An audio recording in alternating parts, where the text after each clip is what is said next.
All right, I think we're live. Let me see if it pops up on here. Oh, yeah, it's showing up. Let me make sure you can hear me. Oh, I forgot to share. Let me share this shit. I meant to do it before. Fuck, I'm so foolish. Should have done it first. Fuck off.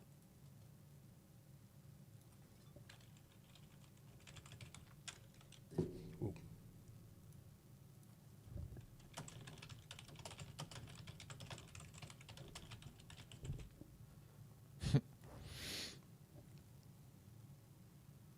Don't worry, Jugs. We're coming. Sorry. I hate the dead air. My bad. We're just, it's been a couple weeks. Give me a break. Give me a break. Give me a All right, break. fuck that. Give me a break. All right, you ready? Mm-hmm. What's up, Violent J, the country singer, Justin Manny? Here we go. Can you read that? You good? You looking good over there? You all right? Oh, yeah. You like that chat over there? Yeah, I do like that. Okay, cool. All right, man, let's do the fucking damn thing. Here we go. Is it the end of the world? Yes, it is the end of the world. And it's also the beginning of a brand new, solid Juggalo world for us all to enjoy. We'll never die alone. Juggalos, we are back now. My man, what's up? Yo, yo, yo. What's up, Jugs? This is Deck Mundell. Ooh, I like that. It's good, man. This is the premier Juggalo podcast. My name is Kyle, a.k.a. Keezy. Carver Law, y'all. What's up? And we back. We took a couple weeks off, and we wanted to, bring the heat once again. We just couldn't leave you hanging. Bringing the heat from the kitchen. Yes, sir. So, we spent all this whole time. We just been in the carnival. Just the whole entire time we've been gone, studying. Just been studying, hitting the books, hitting the interwebs, figuring shit out. This is what we live for. This is what I live for. I know, man. This is what I live for. This is what I die for. I know. I get it. I live and die for We- the Juggalo world. We will never die alone, man. That's it. We will never die alone. All right, sorry. It's been a couple weeks, so we're sorry for I'm a little rusty. Haven't potted. So, how have you been? Okay. Yeah. Okay. Just a little okay. sad with Yeah. some things that happened for the past few weeks. We lost Scott Hall. I was upset about that. Mm. And we lost, Will Smith as like a good guy. Yeah, we did. He's a didn't we? bad guy now. He turned heel. Yeah, he turned heel. So Yeah, that's a shame. We'll see how that happens. I used to be a Will Smith fan, but after that, I really can't be behind that guy anymore. Can't, man. I mean, if he turns heel, you got to go with. You know what I mean? know. But the heels, you know what I mean? Heels are. That's what people like now. You're right, but I might like him more now. I can understand that. All Yeah. right, I could be talked. I'm pretty gullible. I could be talked Yeah. back into loving Will Smith easily, Yeah. pretty easily. Well, honestly, Yeah. just put on a Will Smith song, I'll probably forget that it ever happened. I mean, if he like rolls with this and just like continues to be a heel Yeah. and like goes in the Oscars next year and like just starts slapping everybody, I mean, I don't think I can hate that. Yeah, I mean, if that's just his gimmick now, Yeah. he's just the Oscar award show slapper. Yeah, man. You got- I don't know if I can hate that. That's so man. funny. I mean, I'm a huge comedy fan. I love comedy, and like I understand comedy, and Chris Rock understands comedy. Everyone else understands comedy. Will Smith does not understand comedy. So as someone who likes comedy as much as I do, like I just see that and I'm just like, you're fucking it up for everyone, dude. You Yeah. really are. Like, Unfortunately, yeah. especially not getting like any kind of reprimand or anything like that. He did say he was gonna like recuse himself from the fucking academy now and shit. Like, fuck off, Will Smith. I just think he needs to own it and be the bad guy, and I think I like him more. Yeah.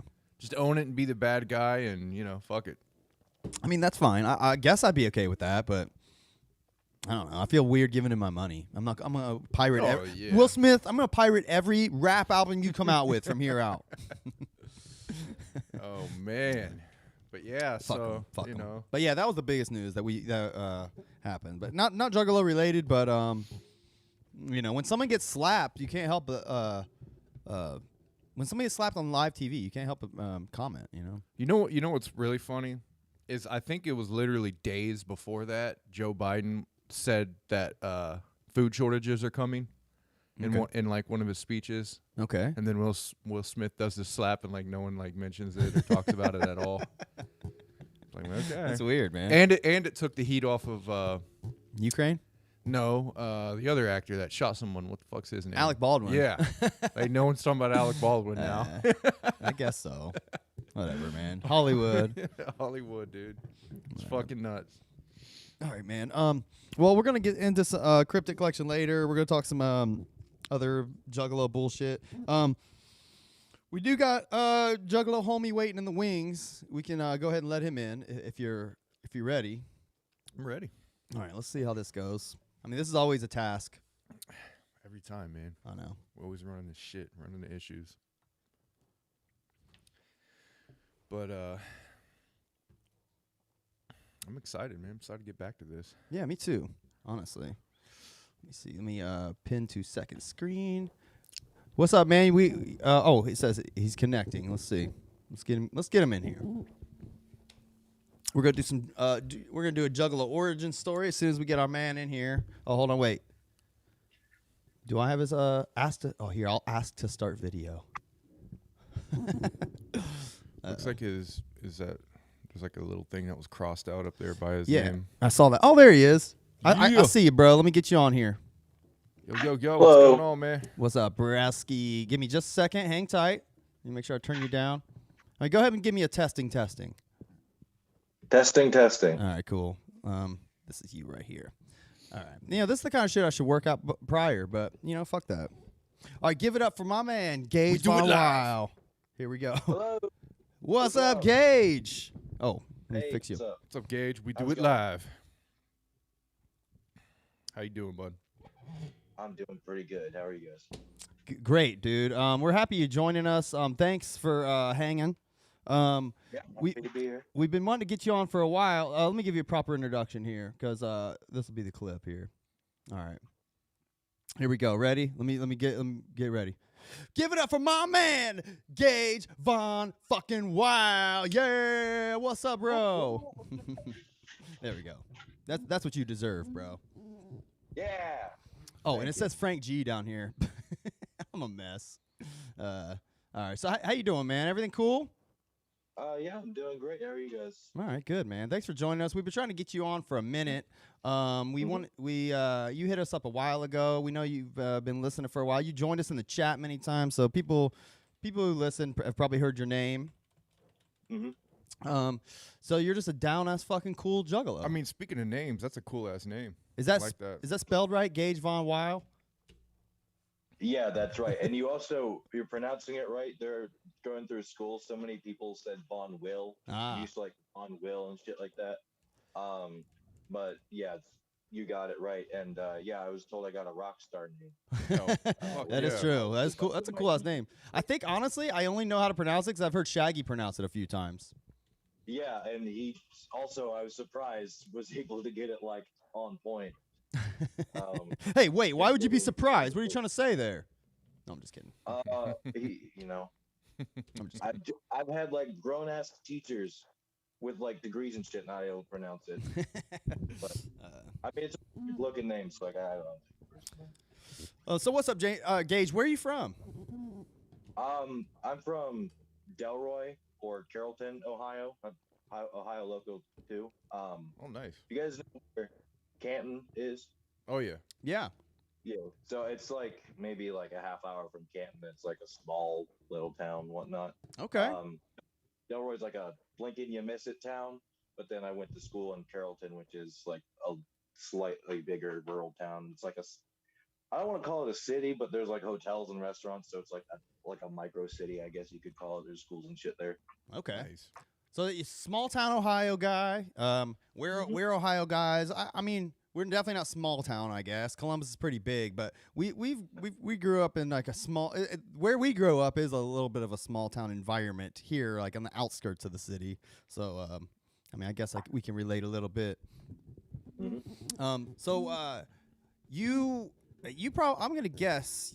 I mean, how does the Juggalo, how does Juggalo shit get to the rural, small town Ohio?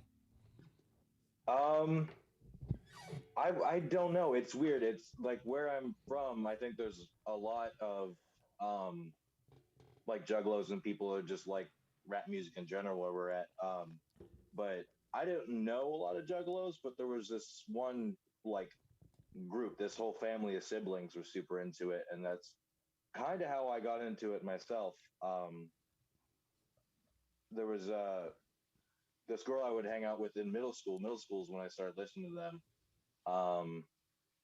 And I was always aware of ICP, just like going to like music stores and stuff. Like my dad and I have always listened to music. I've been listening to like metal and stuff since I was 4.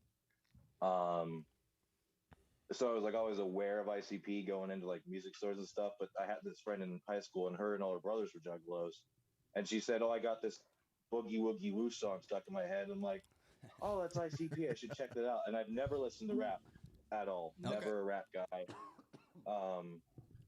In fact, my dad hates rap, and so I just kind of like followed his lead. I'm like, "Yeah, rap's not very good.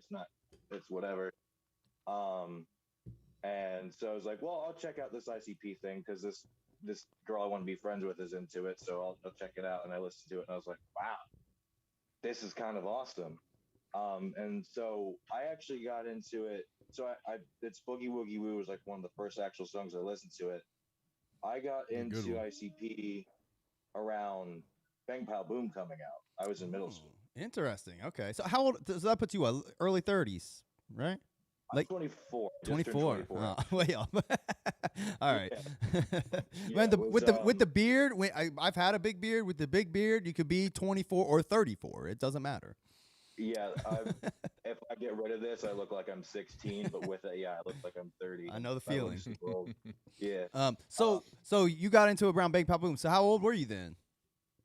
I was like 12 or 13. Okay, interesting. So you and I, believe it or not, like it's a similar story. Like my first song I heard was Boogie Woogie Woo. I was 14, you know. So it kind of it's interesting how that like kind of permeated us there, you know. Like, what is that? And it's funny because I've heard like a lot of like other juggalos telling their stories and you guys and whatnot. And it's weird how I guess I'm new school because I got in on the first deck. But Great Milenko is what got me into it because my sister's boyfriend, I was like, "Hey, do you know ICP? I've heard a couple of their songs like on YouTube and stuff." And he gave me the Great Milenko. And that just blew my mind. I was like, I didn't know that rap music could have stories and have like metal guitars and like shit like that. And it was awesome. Just, I was blown away. And so it was Great Milenko and then Bang Pow Boom were kind of like my introductions. I've always wondered what it would be like to know of ICP existing, but not really be listening to them, because I'd never had that. As soon as I basically heard them, and I'd never heard them before, you know? Yeah. I think when you're a young kid, though, I mean, especially if he was 13 or so, like, I mean, I'm speaking for myself. Like, before that, like, I never once even like cared about music. Like it was just like on, and then like one day I like started paying attention to like the band that was actually making this music, and then literally like within 2 months of me knowing that music was kind of cool, I found ICP. You know, like I never cared about any music prior to ICP. It was just like background noise. It ruined you from there on out. Yeah, I was fucking done for. Yeah. Was it kind of similar for you? So like I always was into music. Like I'm like at that, like there's like a weird like generation of kids around my age where like I remember MTV actually having music, and I remember like VHSs and like all that shit. Okay. So like my sister was into all sorts of different music, so they'd have MTV on, and like Disturbed would come on, and my sister had Slipknot posters, and my dad loves all the old rock music. So I've always been listening to music since I was a kid. But it was around middle school where I was like buying my own CDs, getting into stuff, discovering my own bands, and ICP was like kind of like one of the first things that got me to like deep dive into bands. Like, I same. only listen to like a couple of things myself.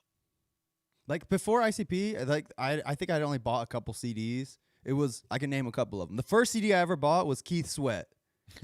And I bought that because my cousin had it and he was so cool and like he would listen. I was like, I'm cool. I'm listening to Keith Sweat. So then I really liked Wallflowers One Headlight. So I bought the Wallflowers CD. Wallflowers. And then like after that it was ICP. Like there was Wow. Keep Sweat Wallflowers ICP. yeah, that was my trajectory. That's funny. I think I had I had Coolio Gangsta Paradise single in there somewhere. I think everybody had that back then. Yeah, I ever got actually.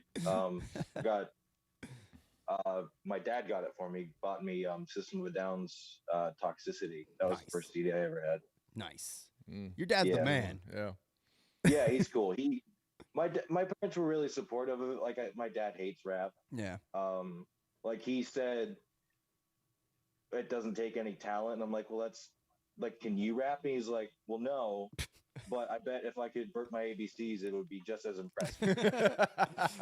That's kind of funny. I mean, I understand that train of thought because that's how I feel about today's rap. Yeah, and that's kind of how I am too. Like the only rap I really listen to is like mostly underground stuff. There's ICP, Twisted, and like some of the psychopathic records adjacent people. Sure. And then there's like Low Key, AXE, Super Famous One Time Guys. It's all underground rap. Yeah, I get it. But yeah, my dad was supportive of me just being into music, even if he didn't like it. I even got him to watch the new ICP document. Was it the United States of Insanity? Yeah, He likes music documentaries and shit. Oh, that's cool. And he's like, yeah, and he was like, I'll be honest with you, I was not looking forward to watching an Insane Clown Posse documentary, but that was super interesting.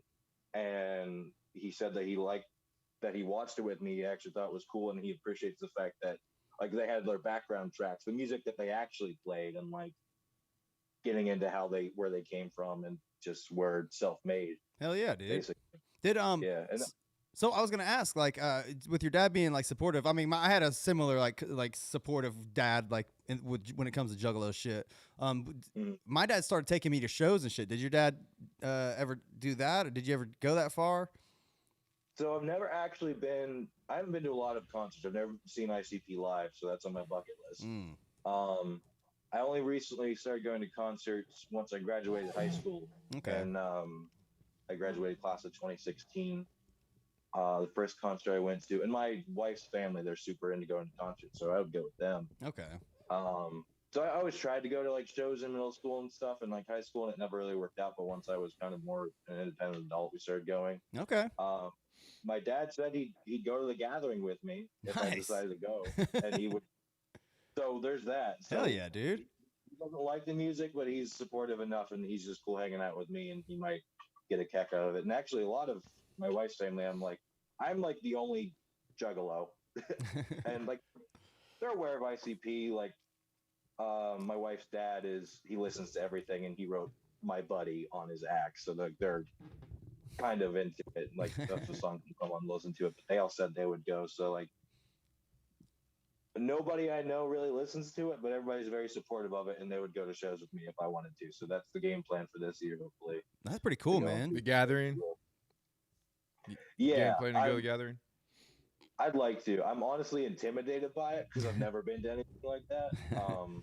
But I'd like to go if the everything aligns up perfectly. Oh, bro, you're gonna feel right at home, man. I mean, I highly recommend it. Don't worry, it'll be cool, man. It's gonna be great. Don't be intimidated. We'll be there. We'll be there to help you, man. We'll guide you.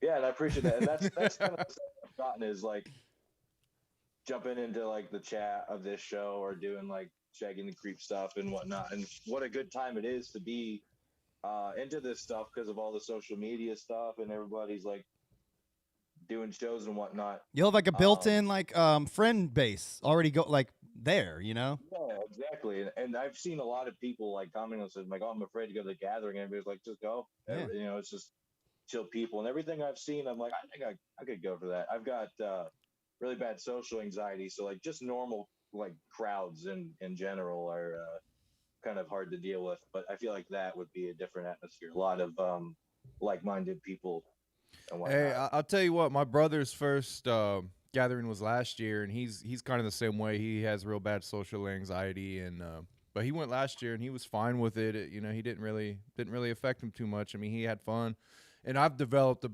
pretty bad social anxiety as I've gotten older. When I was younger, it wasn't a bad thing, but as I've gotten older, it's pretty bad now. But I mean, I'm telling you, gathering is one of the only places that doesn't really kick in. You know what I mean? And it doesn't matter, right? Yeah, dude. I mean, especially if you haven't been to a show too. Like I understand I mean, I'm sure you've heard it and you've heard people talk about it and everything, but everyone just feels like your friend. Like it truly is like no matter what, like it just is that way, and you'll feel it instantly, and it's so nice, man. It's like it's the best. It really is. It's definitely a vibe that I don't know. It's not that combative kind of vibe you get out in normal crowds and everybody's competing. Yeah, and, man. It's like that monkey brain. Everybody's kind of competing, and at any moment's notice, something bad could happen. And it doesn't really feel or seem like that there. It's like a Juggalo safe space, literally. Yeah, It's like dark carnival magic. That's Yeah. it. Absolutely. Yeah, man. We'd love to hear it, man. We hope you can make it out because we're going to do our damnedest to be there. And I mean, it was funny. Like my friend came over the other day, Paula, and she was like, "Kyle, are you going to the gathering?" I was like, "Yeah," and like without hesitation. And my wife was like, "Oh, are you?" I was like, "Yeah, I'm fucking going to the gathering. Don't you fucking say shit." I'm going, man. And I almost was pissed off because you probably could have walked in last year. I know. I'm gonna buy a ticket. I'm gonna do it. I'm not missing it. I'm gonna buy a ticket so I don't have an excuse not to go. Especially in the evenings, because they were checking. There was like a guy standing there, and like they were checking as you were walking through. But like when we went through during the evening, like they didn't even look, man. Really? Could have just like walked right through. It's funny. Yeah. I won't count on it. I'm definitely, like I said, I'm buying a ticket so I cannot not go. Yeah. It'll be good. Hell yeah, dude. We I can't wait. get off work and I can get babysitter and I can get people to go with me. I think that's the plan. I'm gonna go do it. That's too many ifs, bro. You just got to get your fucking I know, ticket. It's that social anxiety talking. It's like, well, if I do this, if I do that, then maybe it'll work out. I just need to just do the damn thing, Yeah, right? bro. Yeah, man, for sure, man. I mean, you get your dad and your wife. Fucking how many kids you got? I got 2 kids. I got a son who's going to turn 3 this month or this year, and then my daughter just turned 1. Okay, the little one. Yeah, you got little kids. I get it. That is a little I got a little trickier. one. Oh yeah, man. I hope you can make that work because I know that is tricky, and I hope you have a supportive family. Somebody that could just be like, hey, just for the weekend, man. Like even if you got to leave early on Sunday or whatever, you know what I mean. Like God forbid you miss one of the better shows or something, but if you can get there and be there for at least a day or two, man, I highly recommend it. Yeah, if nothing else, just to see ICP because I have never seen them live. Yes. And with Jay's health and whatnot, I'm like, I gotta cross that off the bucket list. That's an experience I need. Hell yeah, dude. Yeah. Right. Yeah, that's what I've been saying. Like, you just don't know what's going to happen. So if you can get it, even if you have crippling anxiety, I would still try to just get that one experience in at least. Yeah. For me, it's like the thought of doing stuff once I'm there. In general, once I am thrown into a situation, I'm usually okay after a while. So I think that's something I'll be all right with, especially if I got. Tony, that's a group of exactly how my friends brother and is. Yeah. It's exactly It's how. more the thought process. Once I get there and I'm good, I'm good. Hell Yeah. yeah, dude. Let loose. Yeah, he kept saying that thing. He's like, "So are we going, man? Like, are we?" I'm like, "Yeah, dude, we're going." All right, well, blah blah blah. I'm just like, dude, we'll go. It's no big deal. It's like we'll go, and what I mean. He had, he was that whole way that what I mean, leading up to it. And when we got there, he was fine. Hell yeah. Yeah, that's awesome. So let's think. So Gage, you haven't been to shows. You haven't gone to the gatherings. You've been down for what? Shit. At this point, it's been 15 years or so. Well, 10, Like that, yeah. 10, 11, 12 years, something like that. Yeah, the Tempest just turned 15. Yeah. And it was a little bit after that, so yeah, about 14 years. Okay. So yeah, man. I mean, that's a pretty long fucking stretch. So, you're probably in a similar mind state. Did you? Sorry. There you go, my dog. It's all right, man. Go, Foxy, hey. Foxy. Moxie. Moxie. I got a little beagle and I got a Irish wolfhound. Oh, beagles, they won't shut the fuck up. No, yeah. If she sees she's usually like chill, but if she sees like a bird or she hears a car, it's yap time. What was I saying? I was saying like you've been down for a while. I was gonna ask like, since you came down, since you got down around then, have you been like in the thick of it this entire time, or like were you in the shit as they say, this whole time, or did you take any lulls? There was a break. So when I got into it, I was like super into it. I was like, I gotta listen to all the Joker cards. I love the story, I love the lore. I need to find everything it was about. And I only listened to the Joker cards. So when you guys cover like a Forgotten Freshness or like one of the sideshow EPs, it's exciting for me because I didn't experience like most of their albums other than Joker cards because I was like, this is the main stuff. I gotta get into it. I didn't even know half the stuff you guys cover existed. So I was super into it, and around I think 2014, I was, or maybe it was 2015. I never was in it for Lost. I was never in for the Missing Link. Okay. So around that time, and it seems like I dodged a bullet because I was out at that time too. Yeah. I didn't really. I was not paying attention. So I was super into all the Joker's cards. I had all of them at one point. I had like 2 versions of the Mighty Death Pop. I had like the Amazing Juggalo Brothers, like the orange case and like all the cool shit like that. Because I like to collect things. So like on top of them being albums I want to get into, I like to collect crap, and ICP is good at feeding into people liking to collect stuff. So Oh yeah. I have all that. So around, I'd say like 2014, 2015, I've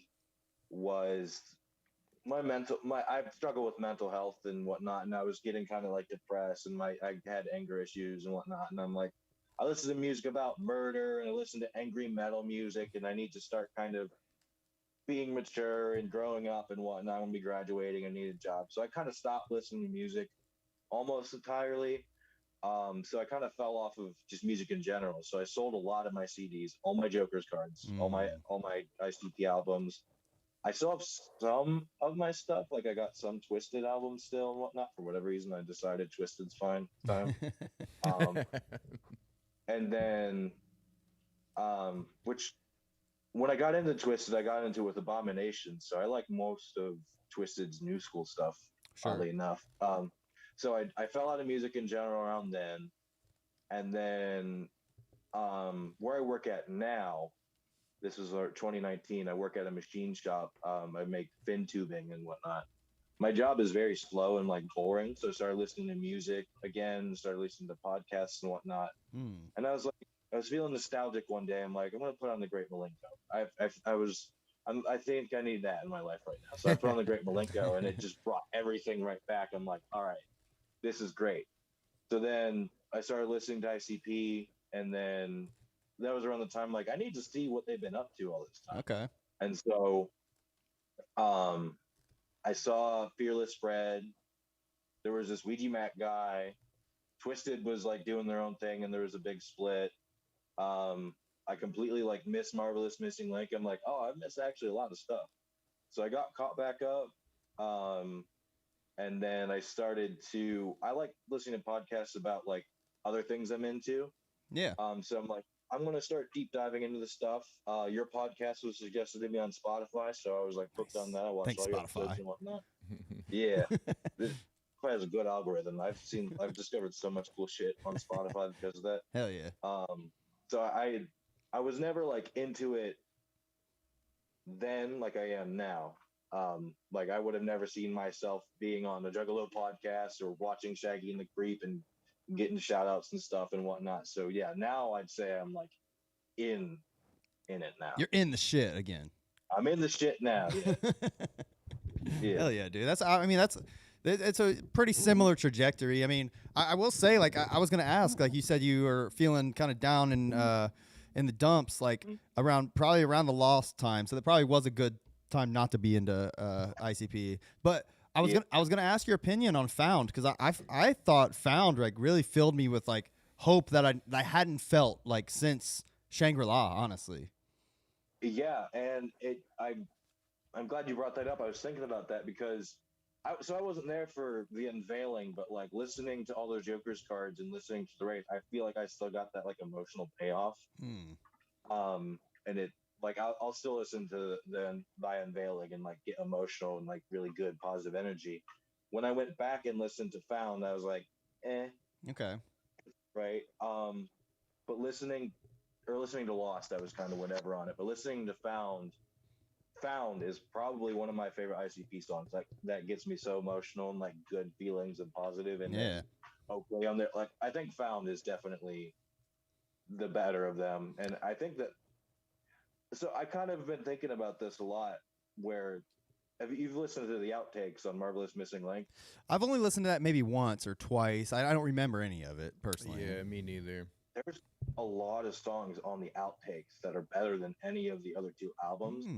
I need to revisit that. I've heard people say that.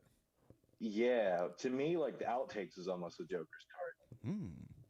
If they would have like focused more on like quality over quantity and like combined the albums into one like I don't know super album or something, I think it would have been really good. And I kind of feel similar about Yum Yum and Fred, where it's like you got this one Joker's card with like 5 albums with a bunch of just kind of hit and miss songs. If they would have just combined it all into one great album, it would have been great. But I kind of derailed from the question, but yeah, I'd say like Found is definitely great and a good positive, good feeling type of thing. And like I'll listen to Found, the that's the intro track on it, right? Yeah, yeah. Mm-hmm. Like that almost makes me want to cry because it's just so. I know. I can't. They do such a good job of just great feelings and positivity on that song. I'm looking forward to revisiting that album because I know I mean, you and I haven't even talked about either of those albums very much, but I do have strong feelings about Found specifically. Yeah. I'm looking forward to talking about it, but I honestly really don't have any connection or memories with those albums. Yeah. I had a burnt copy of Lost. I might have listened to it twice. I would credit Found with getting me kind of back into ICP at the time. Yeah, so I need to really revisit and deep dive those albums. I don't remember really liking Lost, but I mean everybody's talking about Found. Lost has a couple bangers, but it's fairly forgettable. But yeah. So when we review that, I'm definitely going to lead up to that review and deep dive that album. Hell yeah, man. I was gonna ask too. So you have similar opinions on some of these albums as we do, and I wanted to bring this up. I don't want to put you on the spot, Gage, but did you listen to the new Fallen Angelic Ouija Mac album, right? Yeah. I was gonna ask, like me and Carver were sitting here listening to it yesterday, and like I just like I turned to him. I was like, I don't get it, man. Like, and I'm not trying to like sit here. Like I said, I'm not trying to put either of you on the spot. We didn't even talking about Ouija Mac, but like I've listened to the album like 3 times in a row because I'm like, what is it? I saw people posted like, this album's so amazing, it's great. I see everybody like, it's incredible, Ouija's best work, yada yada. You did it again, Ouija Mac. And like I listened to it, I'm like, what in the fuck are y'all hearing? Yeah.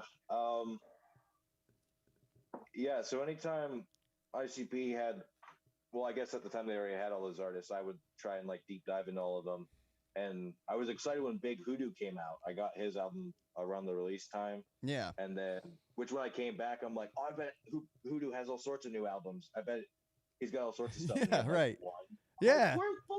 Like, why ain't Hoodoo releasing music as often as fucking Ouija Mac, bro? I wish he did. Yeah, that would be great. God damn. It's harder to do it. I mean, honestly, that's why Ouija Mac's music is just easier to make. It really is. Yeah. It's just I've done some production. I've done some, engineering and recording and things like that. I'm not. You could just puke out Ouija Mac songs like 10 at a time. Is that what you're saying? I mean, it's just easier to rap his rap style. Like everything's on every snare and the beats are all similarly laid out. There's not really any live instrumentation in none of them. Yeah. It's all sample based stuff. Like and Devereaux's 808s a good producer. Like he makes some slappers, but like it's Ouija Mac's like I don't understand. maybe I'm just an old juggalo, and I'm not trying to gatekeep, and I'm not trying to do any of that. And this is why I struggle to talk about this kind of shit, because I don't want to seem like a disgruntled juggalo. It's not my way anymore. It's not like that. It's more like I want to know. I want to be in. I want to think he's good and cool. I just feel like I'm missing out, and I'm like, what the fuck is it? What is it? Yeah. So I was like, oh, Psychopathic has this new guy. I'm going to jump in. And like, I've listened to probably 3 of his albums, and I was just like, this is exactly what I don't like about most rap music. Yeah, now. me and Carver came to the conclusion it's juggalo music made for kids who like mainstream shit, right? Exactly. Yeah, they like. He was what, like number 5 on iTunes there for a minute. He like posted on his Instagram. Yeah, something like that. I think I think that iTunes does that shit on purpose too. By the way, this is a side tangent. I think they literally do it on purpose to like make people post and share that shit. Like when you release a new album, it's gonna be number 1 for like an hour. Yeah. Anyways. Yeah, they get that spike in the algorithm or whatever. But I know I know this is controversial opinions, and I don't want Ouija Mac Juggalos to hate me. I really don't. No, I'm with you guys. I'm like, I don't get it, and I feel bad because everybody seems to love him, and he seems like a really fucking cool dude. But like 90% of his music, I'm just like, this is annoying. Annoying is a good word for it. I will say, yeah. Listening to the album yesterday, there was a couple. Obviously, there's a couple beats. I was like, okay, that bangs. I mean, there's definitely bass lines in those beats that are, you can hear that shit in a car, and you can imagine that shit banging and like. But to me, most of it was just background music, like getting high, talking to some chick or something, getting high, and it's just background music to me. Every song is just lyrics. They're not even like, he's not doing anything. He's not having like crazy punchlines. He's not a lyricist. He's not a lyricist. But every song, what I mean is like every song, he's just like literally like puking out lyrics that the songs aren't cohesive. You know what I mean? Like Hellcat, like it's just a random song I thought of his new album. Like it's about nothing. It's just, which is fine. You can have those songs, but like every song on every album is like that, and it's just like I'll say they all blend together and blur. There's no like substance to it. There's no story. There's no anything, and there are songs that I do like. Like I think his last album had like a handful. Like when they're really good, they're really good, but most of it is just. I mean, he does put out a lot of music. It just seems like it's more quantity over quality, and I'm sure, exactly. and that's how you gotta kind of do it to get your money these days. I get it. I mean, and I see why people could gravitate towards him. He's got a crazy image. He's got his personality seems like it's really people gravitate towards a personality like his. Like he seems like a lovable, cool guy, and like I would love to hang out with Ouija Mac. Like I honestly, I would love to hang out with every Juggalo rapper even. But I'm not gonna like any of y'all's music. Dude, I'm gonna tell you that just now. Face it, you're old. You're old. Just fucking face it. I know, dude. I'm not that also. So what is it? Dude, like well, you came from the camp of not really liking hip hop, and that's kind of where I was. I think I got into hip hop around the Dr. Dre and Snoop Dogg era, back in the day, when they were big, and then it was just because it was popular. Then Bone, I got into kind of Bone, but I was never a hip hop head. And then ICP's kind of really what got me into that shit. I was more of a metal guy and stuff too, as a kid, as like a real little kid, But I get the same way, man. Like it's just all hip hop throughout all the eras. Like of mainstream hip hop, I've never really liked. Mm-hmm. Throughout all the decades, 90s, 2000s, 2010s, I've never really liked the mainstream stuff, sounding stuff, I guess you could say. Yeah. Yeah. It's no, go ahead, man. It just feels uncreative, and it's just noise. It's just the same 5 beats everybody uses. Everybody's singing and rapping about the same 5 things. Like and like Carver said, like I think again, like you're an old Juggalo soul. I think is really what it boils down to. Yeah. And like school with an old school vibe, I guess. Get used to it. You don't get any younger. Yeah. Yeah, man. I wish I thought that shit was cool. Like I wish genuinely like I listened to it and like it made me feel good. But I listen to it and I'm confused the whole time. Yeah. Yeah, it's like, why did he make this? Why is he making those noises? What is happening? Like it sounds like mainstream rap with like the word juggalo sprinkled in.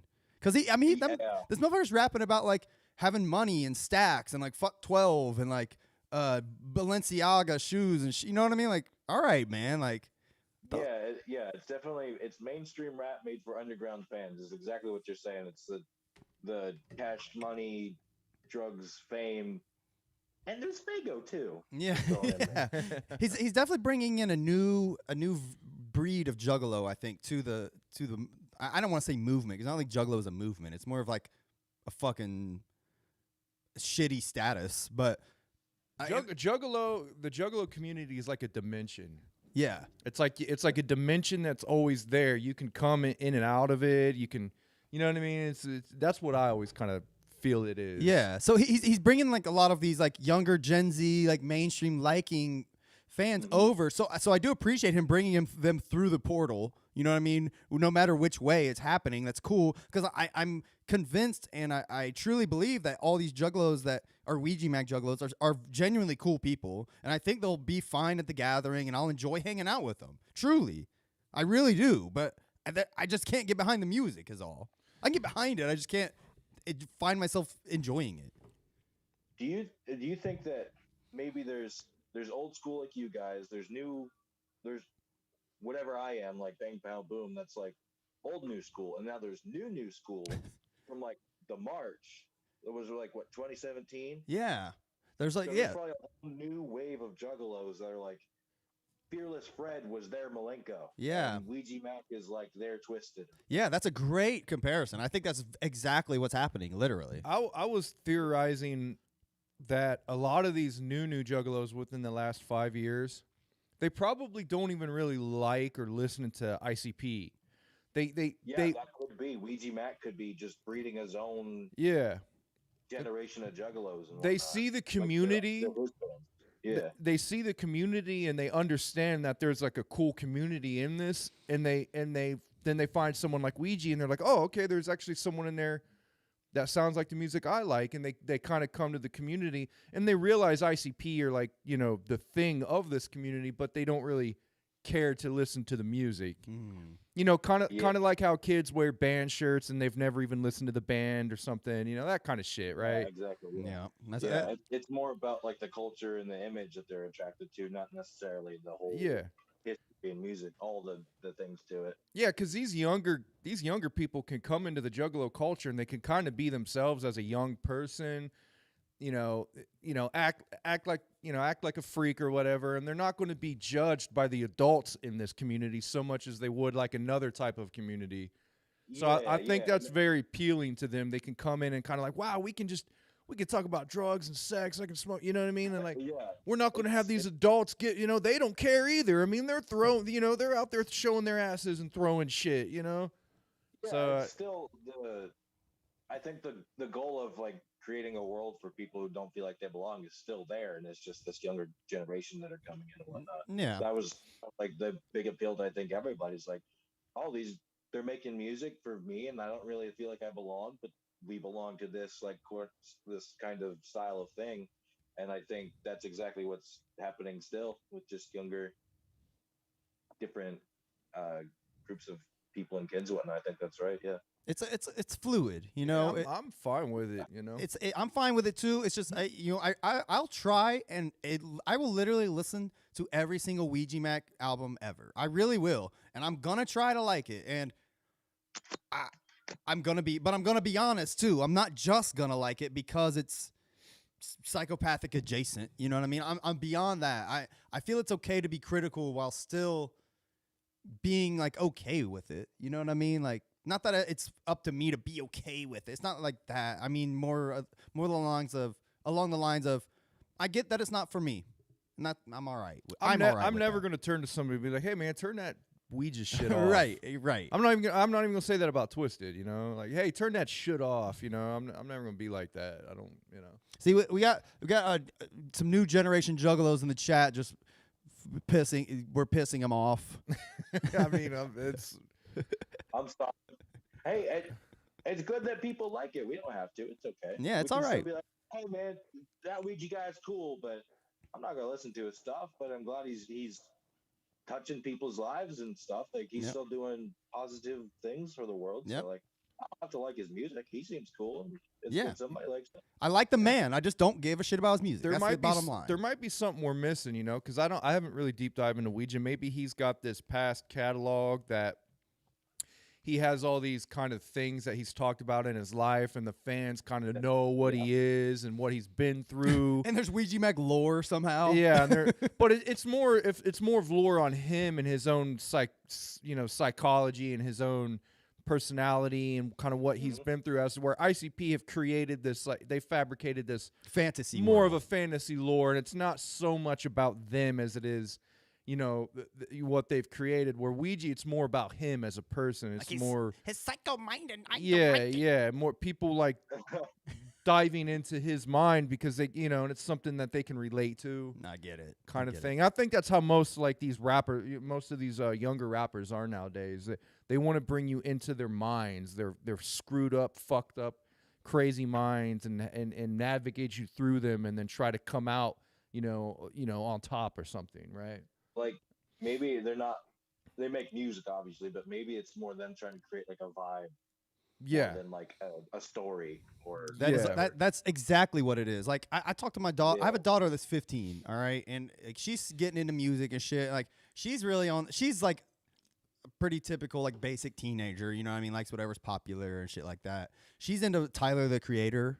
You know, I don't know if you've ever listened to Tyler the Creator. He had some pretty. I didn't when he first. I think he first came out around the Bang Pa Boom era. Yeah. and I didn't mind him back He then. he was okay, but now he's making like vibey like R&B rap. You know what I Yeah. mean? Which it's fine, whatever. I just know it's not for me. And like my daughter keeps playing them for me. I'm just like, look, I'm not trying to hurt your feelings. Like I'm not into Tyler the Creator. Okay, you're not gonna play me a song that I'm gonna like. You know, but she's told me, she's like, I was like, what? I've asked her, like, what is it that you like about this? I was like, the lyrics are not impressive.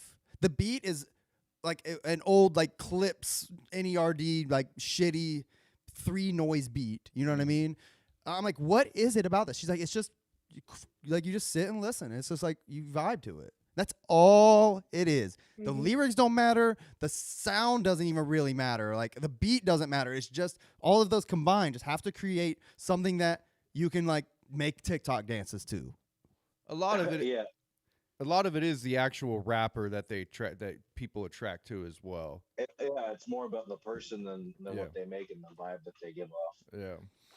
So, all right, man. Yeah. Look, I didn't mean to make this a Ouija hate fest or anything like that. I wasn't trying to bring you into our shit, Gage. I'm No, sorry. you're good. I figured you'd be all right talking about it, but you know, I'm just just keeping it real. You know, we're just this is just our opinions. You know what I mean? Like y'all like what you like, we'll like what we like, and you know, we can all be a good old happy family. Yeah, and it's there are still like things that how do I have formed this thought? Have you liked every single artist from Psychopathic and every single one of their albums? No, No, Yeah, of course so- not. Stuff that like sounds like stuff that we like, we don't always necessarily like. So like it you know, like it's okay to be critical and not like things, even if it's like in your realms. Like it's not just this one specific guy we're targeting. It's like I'm not a big Boondocks fan. I've only listened to a couple ABK albums and whatnot. So it's like we don't have to like everything. And Yeah. It's not like we're just targeting this one guy. Like there's other stuff that I mean, even ICP, the big guys, they've had stuff that people are just like, All- it's all right. Oh yeah. I yeah, mean, all great points. Yeah. Yeah. I mean, there's. Yeah. It's just. You don't want to sound like a hater though, but you want to be real too. You I know? mean, I don't even care if I sound Yeah. like a hater, but I'm really I don't really have any hate for Ouija or anything, but It's like indifference. It's just like, yeah, Yeah. it's literally just background not music. for me. Yeah, it's Yeah. just literally just background music to me that I'm okay with. I'm not going to like, freak out if it's on or anything, Justin Manny had a great question. Do you think you could take Ouija? Think you could take it? No. Oh, no. I think Ouija would fuck me up. He's not very tall. Seems No. very small. I know I'm small I don't too. know. I definitely wouldn't fuck with him, but I couldn't I can't take nobody. I'm fucking 40 years old. I ain't trying to get hurt. Yeah. It's funny. I thought that was funny. Like maneuver around you better. I don't know. Fuck. My fighting days are over, Juggalo. So if you see me and want to beat me up, it's not going to be a challenge. Fuck, that's funny. All right. Well, listen, Gage, we appreciate you hanging out and shitting on Ouija with us. Was there anything else you want to share or touch on before we let you go, man? Yeah. So I should probably. So have you seen like Beneath the Dirt and DC Figure guy going on about Loki? Going on about him. I've seen them posting about like their new music, but that's about it. Yeah. I would be remiss if I didn't talk about Loki real quick. Okay. So I recently listened to the Amazing Jekyll Brothers episode you guys did, and you did what was it? What is the last song on the album? I'm drawing a blank. Nothing's left. Nothing's left in your speech class or your what was it, like a It was a theater class. Theater class. Okay. I had theater classes too, and I did like a same thing with Low Key. So ICP like brought me in like the underground, and I listened to a lot more stuff than just Psychopathic Records. And Low Key's been making music for a long time. Did you guys listen to Tunnel Runners? It was like Hatchet House. I remember when they released it. I never did listen to that though. Did you? Yeah. So Low Key even has a song on that. He's been doing stuff a long time. You guys know about Mission Infect at all? Heard of it? Not familiar with it. All right. So I believe he created it and with a bunch of other people. But Low Key was like my ICP. Like I had all his albums and stickers and was obsessed with it. Got shirts. He makes masks. I started, now that I have my own money and I'm a grown-ass man, I buy a shit ton of his masks and whatnot. But he had a song off of his Shadowland album, which came out when I was getting into this stuff. Is he from the UK by any chance? Is it the same? I think he's from Philly. Oh, okay. Yeah, he's from around here. He's from Philly. I'm Googling a rapper right now because I kind of wanted to see, and it's saying he's from the UK. Loki? It's Loki is Lokey. L-O-K-E-Y. Yeah, so capital L-O space capital K-E-Y. Right. Okay, this one's L-O-W. Yeah, I listened. He did a I actually went. I think he came across like my Spotify recommended or something like that, and I did listen. I never really. I've heard of him. Like, I mean, back in the day, I remember hearing the name Loki and like thrown around with underground artists and shit. I never gave him the time of day just because. I mean, quite frankly, I just never listened to anything that wasn't any Juggalo music, Juggalo adjacent music that wasn't Psychopathic. I just fucking immediately brushed off always. So, but I did go listen to a few of his songs like last week for the first time. I seen they were posting about there's like a new one with him and a Kung Fu Vampire and shit like that. I think The ROC, yeah, Villainous. That song's so fucking good. Yeah. But I did one of his songs in my speech class. I did. I think Lost or something from the Shadow albums, and he's got kind of Joker's cards. He has the Oracles, and they're like metal rap hybrids. He does a lot of the music himself. He's a musician. He does guitar and stuff. It's all self-produced. He lives in an RV and he just travels across the country and he just makes music and runs his business. It's amazing. That's pretty dope. Yeah, but he's got the Jack Yo Beats albums where he'll take like mainstream beats and flip it into underground wicked shit. He's got the Oracles, which are like vibey different things. He's got like rock albums. He's got some wicked shit albums. He's got all sorts of stuff. So anybody who needs some new music, check out Low Key. And if nothing else, he makes some fucking sweet ass check that out. And shit. Yeah, I've seen some of the pictures on here. It looks like he's got some sick masks. Yeah, that's very dope. Yeah, so of all of like the underground rap music, I've gotten into a lot of it, but Low Key was like definitely the thing that has helped me. That's kind of like what we were talking about, like getting into like a rapper's mindset. He's got the Chameleotic album, which is more about his life and his personal stuff, and that like got me through like middle school and like my mental health, and also I'll put it on when I'm having a bad time. So point is he's got some music with some substance.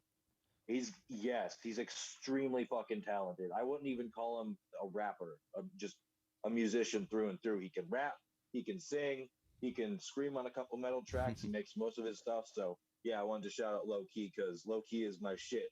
As much as it's about ICP and all that, but yeah, Low Key's my dude. So That's what's up, man. check him out. Yeah, I'll check him out. I'll definitely check him out now. Yeah, and that was. I don't want to drone on too much, but what makes the underground different in general, especially these days with social media, is how many people can like go on Facebook and or Instagram and shoot their favorite artist a message and be like, "Hey, your music means a lot to me," and have it be seen. Yeah. It's part of the community, right? Like he'll like do stuff with his fans, weekly question and answer sessions and stuff, or like I messaged him yesterday. I was like, "Hey man, your music means so much to me. Thank you." And he replied. Oh, that's dope. Even now with like Shaggy and the Creep Show, you're like, "Hey, yeah, I'll pay him for it," but it's like, "Hey, what's up, Shaggy?" And he'll he'll read it and go on tangent stuff. So like, the underground is different, and that's why it's definitely a vibe. It's definitely a community, in addition to all the great fucking music. So yeah, man, we're all in it. I think that's my piece. I appreciate that, man. Yeah, check out Loki. I listened to a few of his songs, and it was like what I heard was pretty decent. Like I maybe didn't pay enough attention to the lyrics, but I'll have to go back and listen to some of his shit, man. So hit me up, let me know, send me some songs to check out. I'll peep them. Like give me a beginner's crash course on Loki. I'll check them out. Yeah, I can even send you some of the stuff that I started with. You can go from there if you. Hell yeah, man. Thanks. Appreciate that. All right, Gage, we're going to let you go. We appreciate you hanging with us, man. You're cool as fuck. Well, I hope to see you at the gathering. Yes, we'll see you at the gathering. We will see you at the gathering. Yeah. All right, bro. Catch you later. See you, bye. Peace out. All right. That was Gage Von Wyl. Super cool. Very Super cool. fucking cool. I was I think I asked him like because we were discussing maybe doing the Ouija album today, and I messaged Gage like because we were talking about bringing him on today, and I was like, "Hey, do you know much about Ouija?" He's like, "I don't. It's not really my thing." I was like, "All right, I feel the same, dude. It's okay." It's like because I like later that day I had listened to the album. I was like, "Okay, we're not doing Ouija. Don't worry." I was like, "I'm not trying to sit here and just if we were to sit here and listen to the Ouija album, like we're not trying to just sit here and be haters about it, like." If I were to play that and let's talk about it, it would just be song after song of us being like, not for me. What do you think? Not for me. Okay. I mean, we listened to it yesterday, and just there wasn't really nothing I heard that stood out too much. Yeah. There was a couple hooks that was kind of catchy, but I'll say this: like somebody was asking, Justin Manny said, "Is Loki better than Ouija Mac?" That's a good question. I like what I listened to of Loki, like it was okay. Like really didn't. I've listened to maybe 3 or 4 songs, and they were just fine. Seemed okay. Kind of like when I've listened to Kung Fu Vampire, he seems just fine and okay. Maybe not for me, I don't know, but just a few songs here and there. But so I've listened to way more Ouija Mac, so it's hard to tell. But I will say what I've heard of Loki, maybe his production isn't quite as good as Ouija, like as far as quality, but. I will say that his like rap style is much more my cup of tea. Yeah. Okay. So I don't know. I'll check it out. I really don't listen to too much rap that's even underground in the Juggalo world at all, even adjacent at all. You know what I mean? I've said this before. Like literally, ICP is about the only shit I've ever really cared that much about in this culture, in this underground world. I listen to all kinds of music, you know what I mean, that have nothing to do with Juggalo rap or underground hip hop or any, So it's just ICP is kind of where it's at for me, and then past that, it's gonna, I'm not gonna look for anything, If it falls in my lap and it's good and I like it, cool, but. Most of it, there's like I'm good where I'm at. I got enough good shit to listen to at any time. Yeah, I get that. Yeah. I personally like checking out new shit. So anytime something comes across, like I will give it a shot. But like, it's very hard. I mean, it's not even me trying to be like a snob. Like it's really just hard to impress me with that shit. Yeah. Like honestly, like I'm not trying to be a hater either. It's just it is what it is. I've noticed a lot of people in the like a lot of even people my age in the Juggalo community who listen to ICP and stuff like that, they only really listen to 3 genres of music. Yeah. Like rock, rap, and pop. Yeah. That's pretty much most of the people I've talked to. Like, that's all they listen to. I listen to all kinds of genres of music. I like jazz. I like blues. I like folk. I like all kinds of stuff, you know? Sure. So, and I have all the, you know, and I follow lots of bands from all kinds of different subgenres and So you got enough new shit coming out from that stuff that you don't need to seek out new man. horrorcore artists. Yeah, and if I find one I like, it's cool, but I think when you limit the genres you listen to, it's like underground rap is like all there is. I see. You I get know, what you it's mean. like you don't really have many other things that you go. And that was me at a certain point. I Yeah. would have been that guy that was doing that, you know. But you're right. I'm in a similar boat. You know, but when I come across new shit, like even that's not Juggalo shit, I'll give it a shot. And like I tend to like not horrorcore new music way more than I do that. You know what I mean? I'm just like you. I like ICP. I don't consider them underground like horrorcore music. To me, ICP is high. They're like, you know, big budget, high. They're like a mainstream band almost. like classic rock. Yeah, exactly. They're like a classic rock band. I mean, their productions, what they do is different than what most underground musicians are doing. Yeah. Underground rappers are doing. I feel that. You're right. I will say that. Oh, I want to bring this up. Speaking of newer shit, real quick. One thing that I stumbled upon. Do you like Yellow Wolf? Not a huge fan of him. No. I got kind of hip to him. My buddy turned me on to him, and like I listened to some of his albums. Like I was like, all right, I can fuck with him. He's talented. Like I don't give a shit about what he's saying, but he's got some slappers. But he has a new album with Sturgill Simpson. You know who that is? He's like a country rapper Yeah. guy, right? He's a country guy. Yeah. And he's like a outlaw country guy. Yeah. You know what I mean? Yeah, Like, I know what you're talking about. but Didn't he get in trouble for like saying the N-word on like camera or something? probably. No, Morgan Wallen did. Oh, okay. That might be your thing. This guy is like an old school guy, but they did a album together. It's fucking dope, dude. Yeah. I recommend everybody check that out. Like I listened to it, I was like, this is sweet. It's like half like rock, half country. Like he barely raps. Yellow Wolf barely raps on it, but it's sweet, man. Highly recommend. If you want some new, different shit to listen to, y'all, check it out. Okay. It's sweet. All right.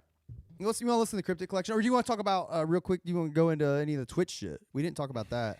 I haven't really watched anything. I watched the Carnival of Carnage one they did, and that was really cool. I mean, I've been meaning to go back and watch that. the part where they had Isham on, I was just like, dude, it was kind of awkward because Isham he kind of, I don't know. He's like, man, I can't hear y'all. Like they'd be talking, and like he would just interrupt Jay, but I can't hear y'all. You sound like you're in a tunnel. And it was just a lot of shit like that. It was just like real awkward. And like, it seems like Isham does not like respect Jay as a man. That's funny. It really doesn't. Like he just seems like he's just kind of like doing it, you know. But I think he views himself above, like musically above ICP. And you know, he's cool with them and stuff, but He's I just don't like, know. why the fuck am I here? Just that vibe he gives off when he's like, I think he's really annoyed by Bro, Jay. they probably paid him to be there. Do you think? Yeah, I think Jay annoys him. So Let's see. that was like the biggest thing I got out of that whole thing. But there's definitely when they go into the album, there's some interesting shit. Oh, this is for just sure. the advertisement for it. Yeah. Man, I was pissed. I had in February I had ICP Network. I was able to get it with my Prime subscription. Is that how you get it? Mm-hmm. Like dude, when I go, like it didn't resubscribe for me. And now when I go there, it says like Prime subscription available on April 26th.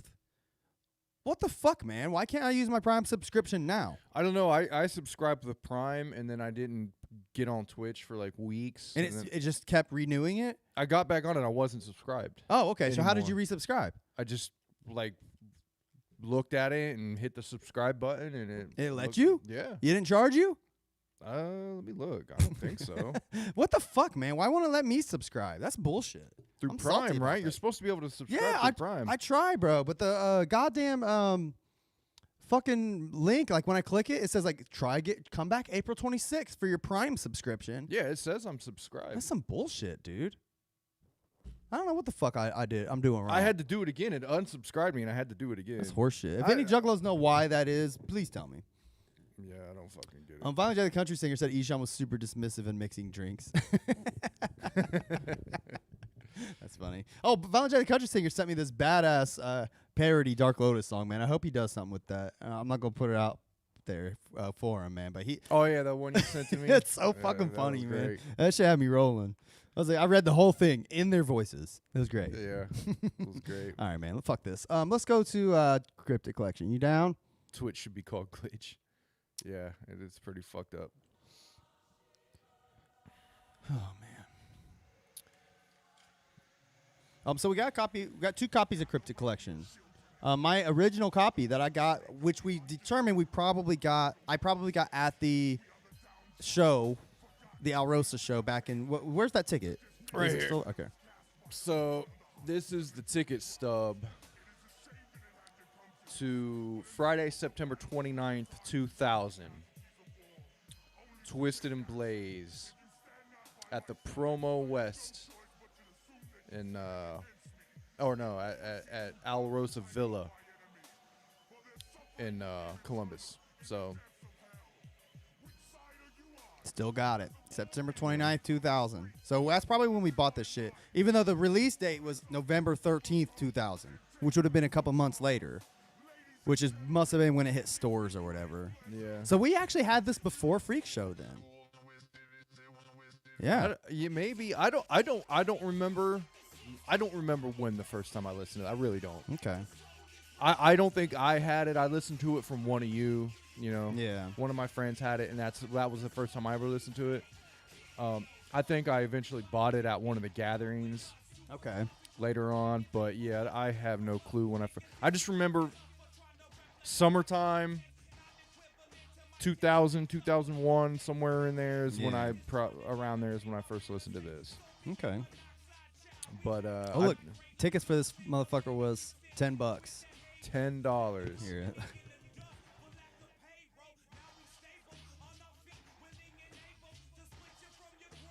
Long time ago, man. Fucking September 29th, 22 2000. years ago. Yeah. So we have that. We have 2 copies. We have that copy from We Assume is when I bought that, and I bought Blaze's one EP there too. That's the Yeah. first time we ever seen Blaze live. I didn't even know who he was. I didn't either. And I I just- think Lavelle opened also. Yeah. Put your motherfucking middle fingers up and say we don't give a fuck. I remember that. Really? Yeah. Remember I that? don't remember- Fuck no. Anyways, Lavelle and then Blaze, and we were like, who the fuck's Blaze? I remember getting there when Blaze was on. I walked in and Blaze was performing. Okay. That's Dope. when I got He there. looked all stupid with his pantyhose look. Yeah, he had the pantyhose and like a white shirt or something, didn't he? Yeah, just Yeah. bloody. It was a very whack look. I hated Yeah. his look back then. But I'm glad he changed quickly after. Yeah. But yeah, I remember that show, man. Yeah, it was so fucking long ago. And the Alrosa's a pretty small venue. yeah, it That's where was Dimebag small. Daryl got shot, if you didn't know. But pretty small venue, and like Twisted was just really getting popular. So I don't remember it being like that packed either. That was the only time I ever saw him at Rosa Villa. I've seen plenty of shows there, and it seemed like it was a typical like Rosa Villa door. Like Yeah. it was a typical, gig. Turnout. Yeah, for Okay. like a band that would play there. Okay.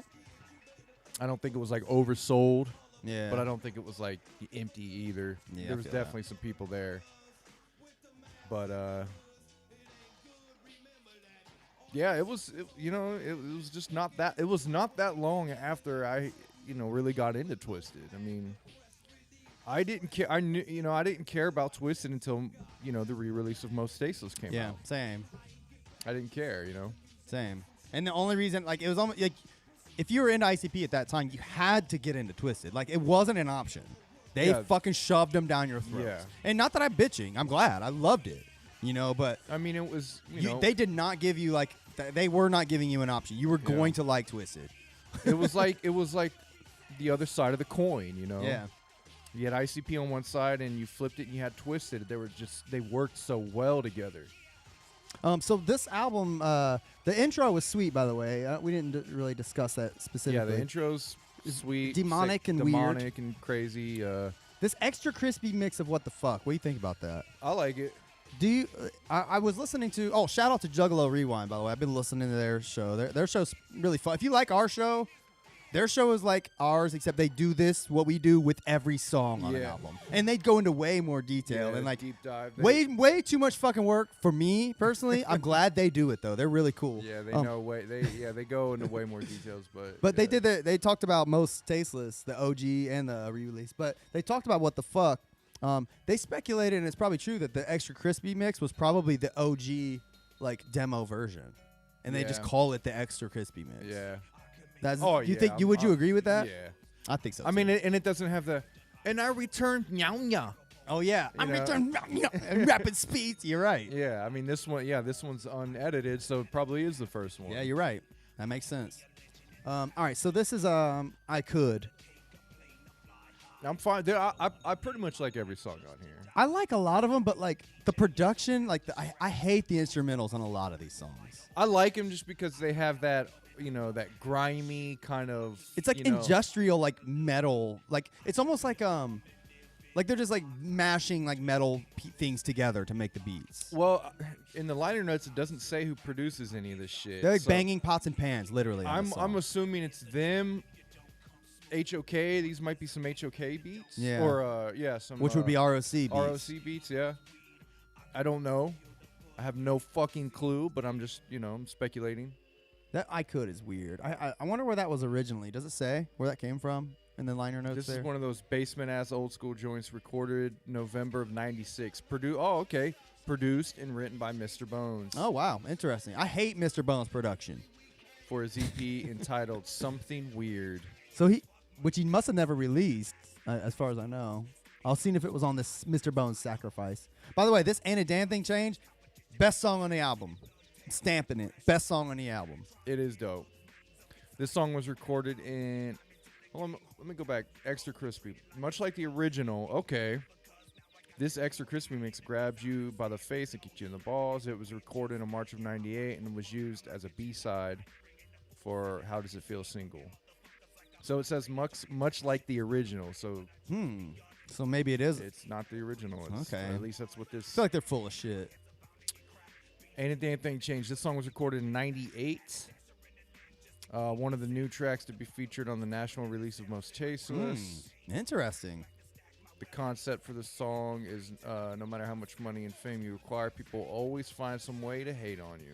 So they recorded this song after OG Most Tasteless, but before New Most Tasteless. That's interesting. I thought this sounded like older. Yeah. Does it say who produced this? No. That's the problem. There's some that do, some that Like, don't. because this has that same kind of crunchy production like that Scott Sumner was doing on Most Tasteless. Yeah. Like he did all those like classic Most Tasteless, like those songs like that all sound the same. How Does It Feel? Secondhand Smoke.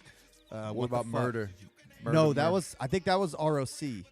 Which I hate to keep bringing them up, but Juggalo Rewind talked about Murder. They said that beat was straight up jacked 100% from some like West Coast rapper. Like really? Like the same beat. It's not even like they sampled it. Murder. I know that's like Method Man. I think that is. Oh yeah. Murder. Oh, interesting. I believe that's Method Man. Murder. I thought it was like ROC always. It might be. It sounds like Method Man. Interesting. See, Violent J, country singer, knows Damn Thing Changed the best. That's what's up. Yeah, it's dope. This song is very tight. I'm not huge on the hook, and you don't stop. Like that's kind of stupid to me. I like the monoxide part though. So this, they even say Monoxide Child, hey, Wicked Wild, TWYZ. So this is obviously like when they came up with the Twisted gimmick. Mm-hmm. It just sounds. When were they handed the Twisted gimmick? What year would have that been? I mean, if the OG Most Tasteless came out in '98, it would have been. I'm gonna say during the Malenko era. Yeah, is when. I'm gonna say during the Malenko era. I saw the House of Horrors tour in '98, January of '98. So just 4 months after Malenko came out, right? And Twisted was there, and no one gave a fuck, obviously. But my point is, they were already doing it then. So when did they go on the House of Horrors tour? Probably prior to the House of Horrors tour. Yeah, it's like pretty much when they hooked up. Yeah, that's when they signed, got the gimmick set up, which we all assume was Violent J, created, right? Yeah.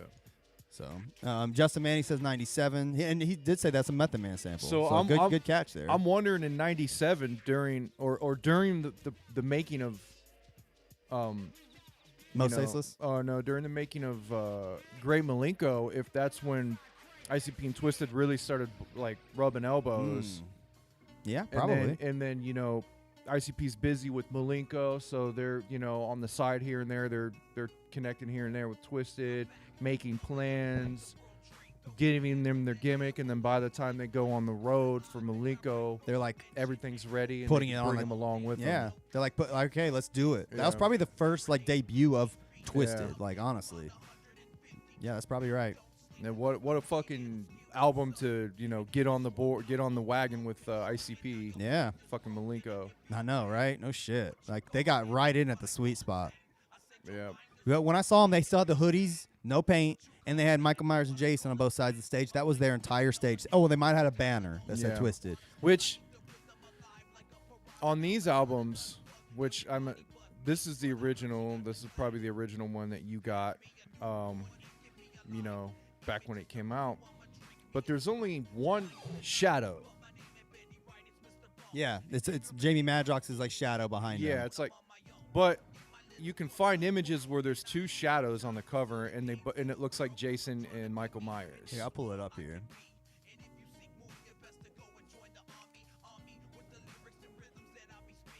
It's really small, but there it is.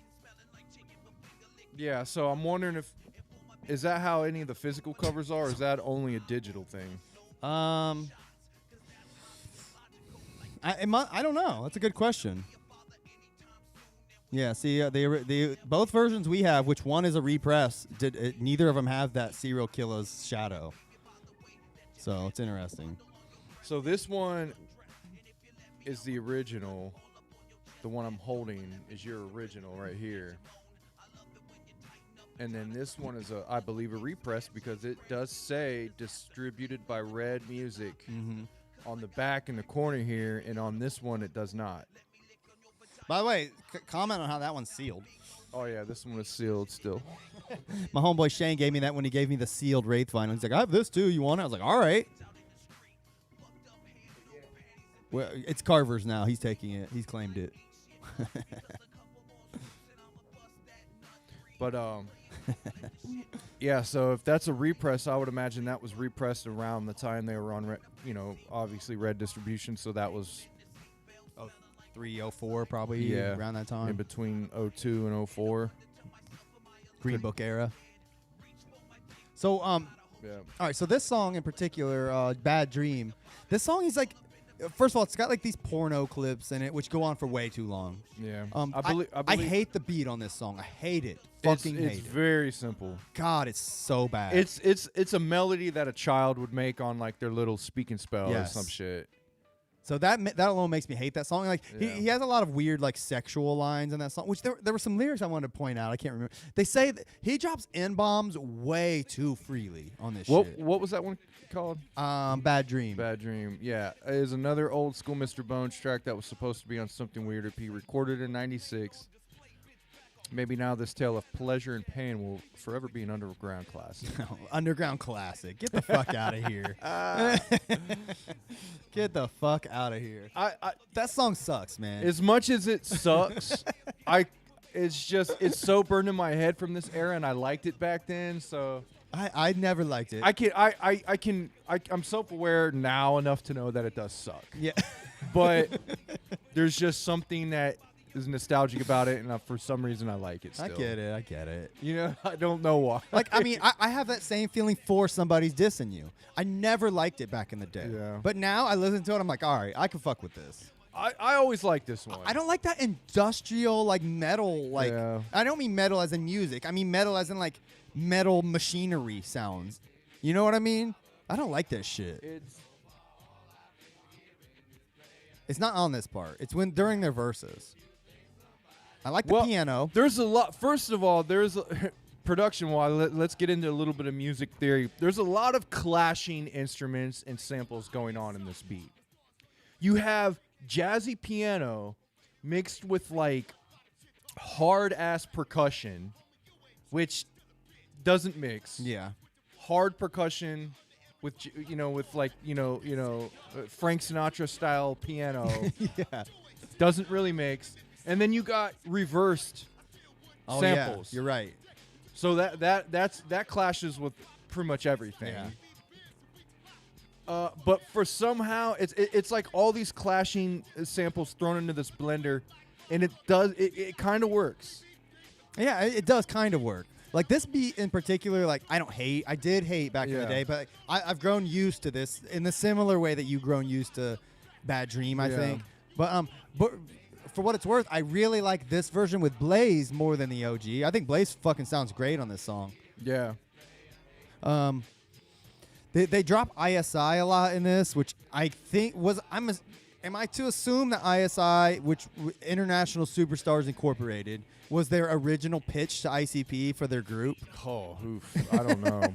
I mean, I would imagine it was just one of their side things, right? You think so? It's like they were is with- it them with Blaze? Yeah, they were with HO. They were with ROC. That was at House of Crazies, and with Blaze, it's ISI, right? Maybe that's right. Is that? I mean, I hate that fucking name. It's so whack.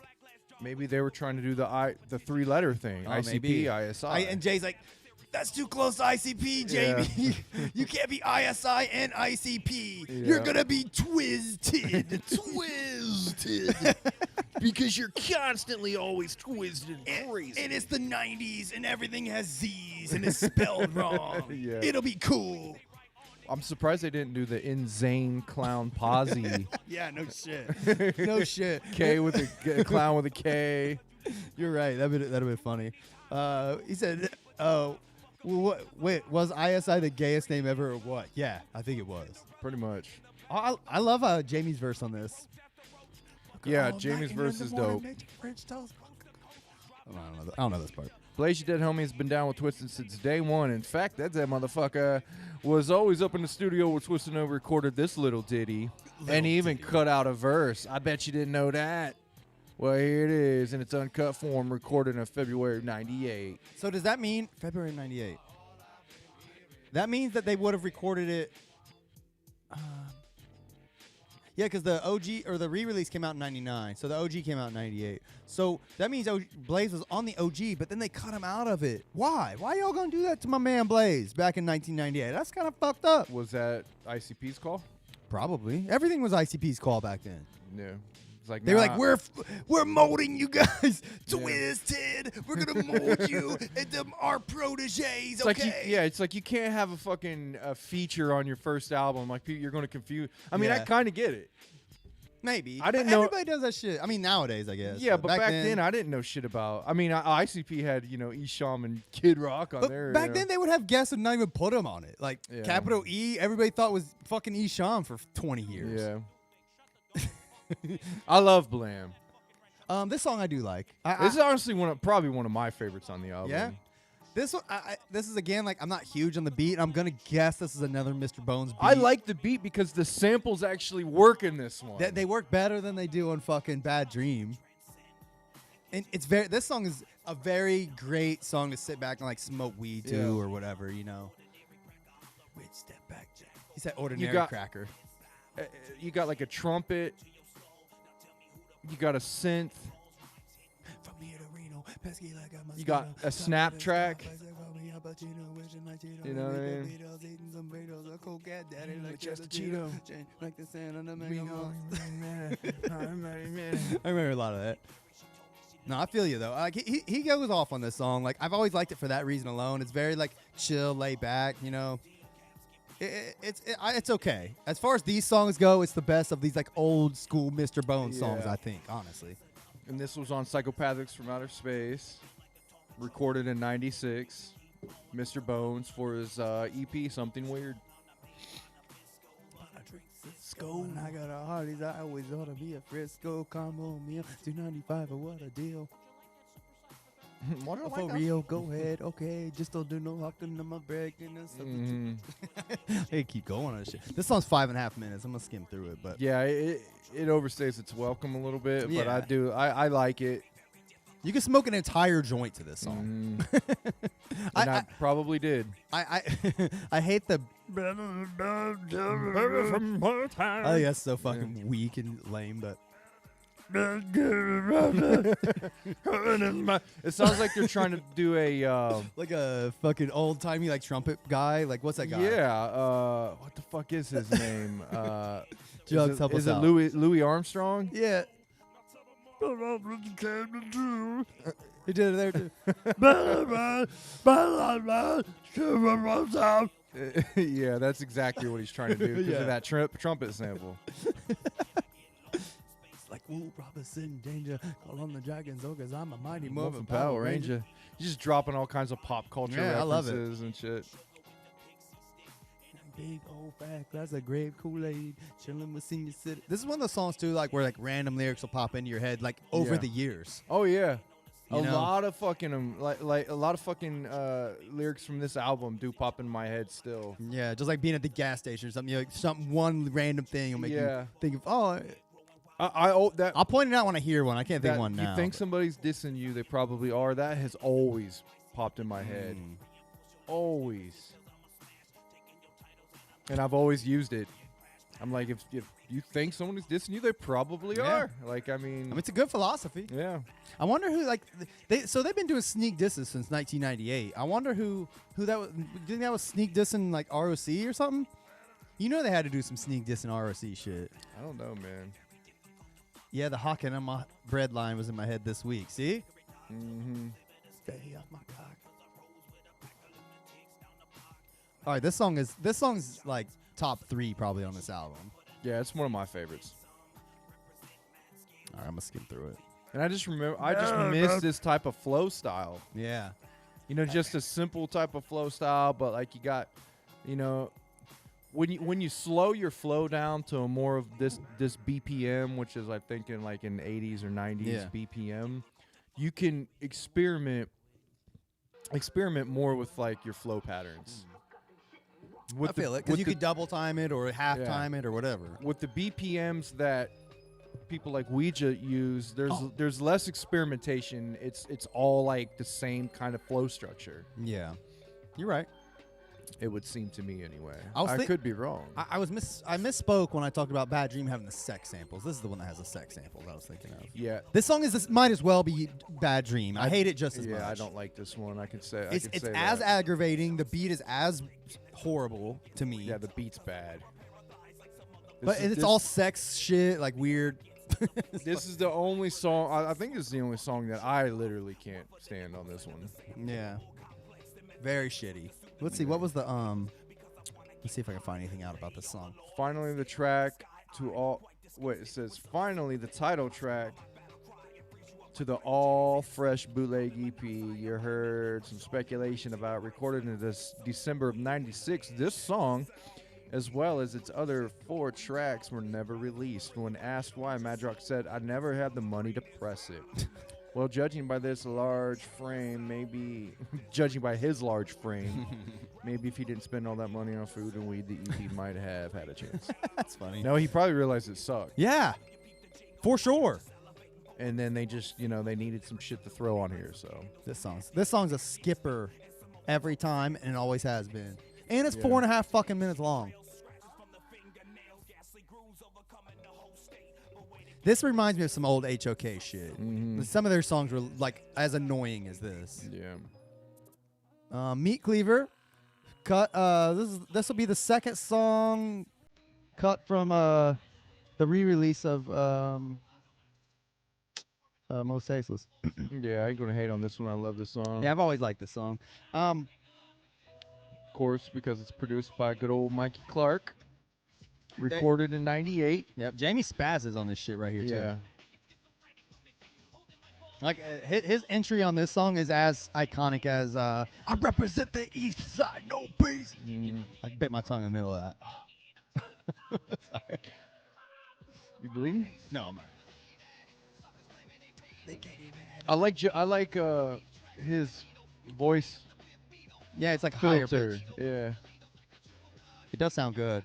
And you wonder if that's like done like by Mikey Clark, like in post production. Like I would mixing, imagine, yeah. like, I think it just sounds better, like him being on this spectrum. Like he's getting all Yeah. the musical theory shit on it. You know how you're supposed to ride different like sound waves or whatever over the beat. Like in order to mix properly. I know that, but I don't know how to do it. But I'm aware of that.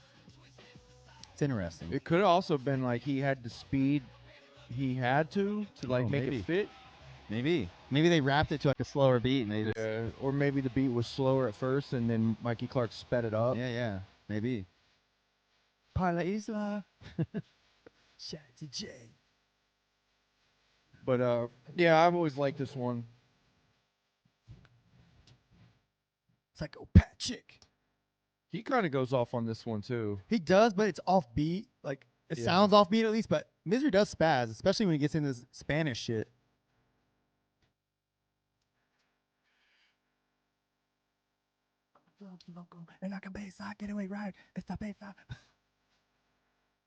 I don't know Spanish, so. There go that Mark Acho. The fuck are you even talking about, Misery? Oh, Misery was spazzing on this. It's all right. All right, let's keep going. I smell raisins. What does that even mean? Misery's like one level above sucks. One level above sucks. Yeah, that's pretty accurate. Just one level above sucks. You're right. Voodoo flows, you don't know what it meant till the next day you wake up.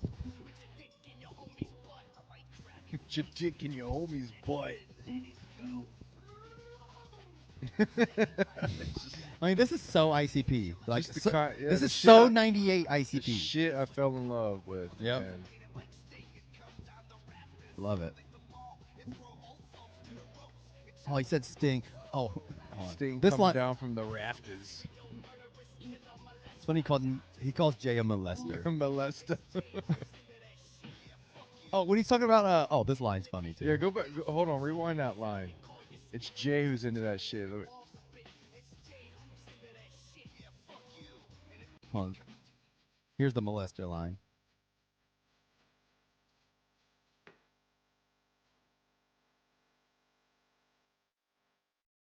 He calls himself. Shit. Oh yeah. If you want to get lippy, stretch your lips out and call you Skippy. What the? That line After the car wreck. That line has always like made me like wonder what the fuck does that even stretch your lips out and call you Skippy? Don't know. But that Sam Kinison line has always popped into my head. Yeah, that's pretty funny. Like Sam Kinison's back after the car wreck. Yeah, it's a stretch, Jay. It's funny, man. It worked. This song's dope though. It's classic. It's funny. It's just that classic. It kind of, I mean, it was recorded in '98. It's, you know, but it sounds even older. Yeah, it does. It could have been like from, you know, it sounds like it could have easily been from like Riddlebox era. Yeah. I agree. Especially it has like some weird like sound effects, like those horns and shit that sound of that era. I was gonna say when he said something about I'll just like Sting and come down the rafters. That reminded me of remember when I was talking about Damon Zex a couple weeks ago? Mm. You remember what Damon Zex looks like? Oh, right? yeah. For those that don't know, he's a public access guy who just there was one funny instance where like he just had his face right in the screen yelling cuss words at the screen the whole for a half an hour. But I remember the one my dad like recorded it or some shit. I forgot I mentioned this, or I forgot I didn't mention this. He recorded it and like I came home from wherever one day. He's like, hey, my dad like had it queued up like, hey, look, man, Sting is pissed. Like, No. and it was just Damon Zex cussing for 25 fucking minutes. Dude, I'll never forget that joke. That was so Sting fucking is funny. pissed. That's funny. All right. Anyways, this song is pretty shitty to me too. It says this one was recorded February '98. When the song was recorded, they made a personal mix for themselves with different breaks and louder piano. So in January of '98, they were still doing Mr. Bones shit. You know what I mean? Like, no Twisted in January of '98, and then I imagine it was probably something he was working on, like, and then they hooked up with ICP, got their new gimmick, you know. like within a year. Yeah, so They're meeting. They're not just meeting. They're signing with ICP, getting their gimmick, and on the road within 6 months of that. I imagine they're just trying to finish what they were working on. previously. You know? it's interesting. They were probably working on that when it all happened, so it's like, why not at least try to finish it? Maybe just in case it falls through, we can go back to Bones and Yeah, because this the Sacrifice Mr. Bones album, which is like a full ass album, like 15 tracks or whatever. It was Like- scheduled for 95. So how the fuck was Dr. Jekyll and Mr. Bones recorded in 98? Unless they threw that on like the re-release or some shit.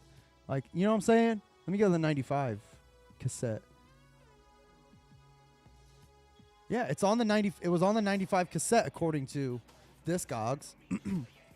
no, Dr. Jekyll and Mr. Bones. Oh, wait, hold on. I was looking at the wrong one. I Okay. believe. Yeah, I was looking at Renditions of Reality. Sorry, Oh, my okay. bad. Okay. Dr. Jekyll and Mr. Bones was the debut of Mr. Bones, the first solo song Madrox ever did, and that alone makes it spot in Twisted's history. Recorded in '94. Oh, okay. Okay. Yeah, so, see, look. yeah. So this is the actual like slip from the cassette, and yeah, it's on there from 95. Yeah, so my bad. All right. Recorded in '94, There we go. and So Renditions of Reality would have been recorded 90. That makes a Yeah. little more sense. Okay. so the nostalgia of this album is crazy. How many Jinkos did you have at the time this dropped? I had probably two. I had at least 2 pairs of Jinkos. I never was a Jinko guy. I liked the style, but I never thought I could pull it off. Yeah.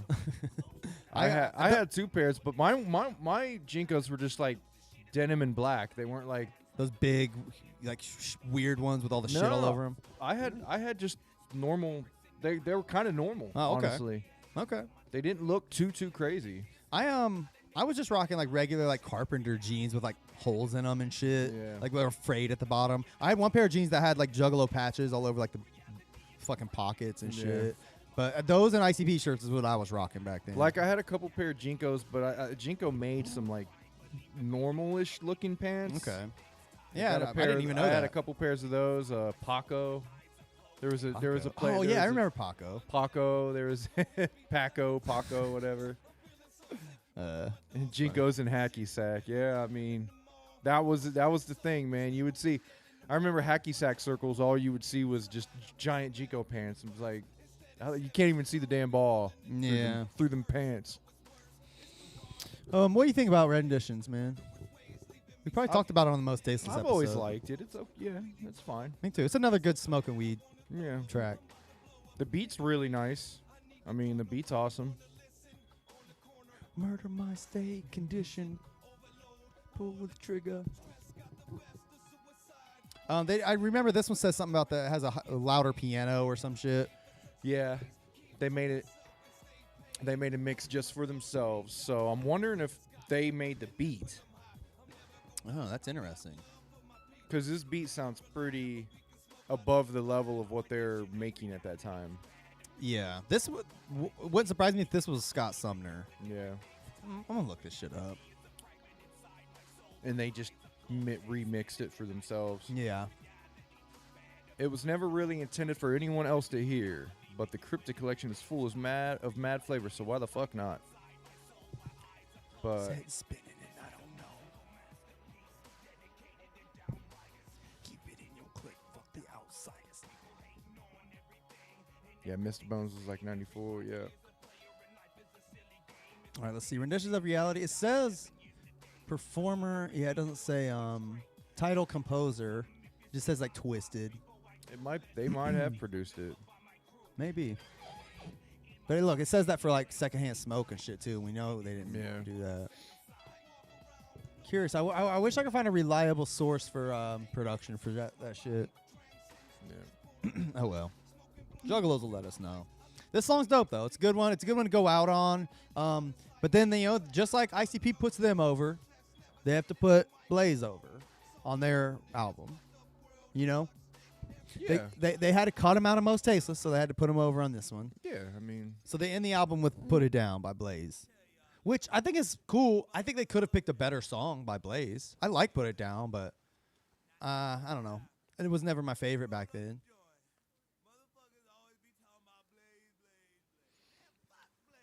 enjoy the Cryptic Collection, Twisted Juggalos, and keep it unreal. Freak Show is coming. See this. So this did come out before Freak Show. And what other ads? Show the viewers what other ads are in there. I think the only other ad. It's just Blaze. Yeah. Just Did you show them? Did you show them that one? That one's cool. Does have an ad for Blaze? One less G. So that came out. That would have had to come out after EP, but before Freak Show. Maybe if it came out the same time as the EP, they're not gonna promote the EP. They're gonna promote the next one, I guess. Maybe is the thought process. Yeah, because the EP was out the same time this was, right? Yeah, I believe so. Yeah. That makes sense. It's all just so blurry, man. It's hard to remember. So this song, Blaze, obviously puts it down. It's good. But then this song has a secret song at the end of it. I don't even know if this is on like the Spotify version. I truly have no idea. Yeah, and they don't say anything about it in the liner notes, so I have no fucking clue anything about this song. I forgot there was a secret song, and like me and Carver were getting ready for the show, and then it just came on. I was like, oh shit, I forgot about this. I remember it because back then it was the only time you heard twisted rap like this. It was dope.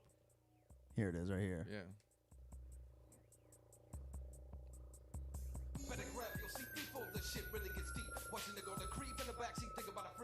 I mean, the beat is very, very cheap. Yeah. Cheaply, I mean, it's... But they spit on it.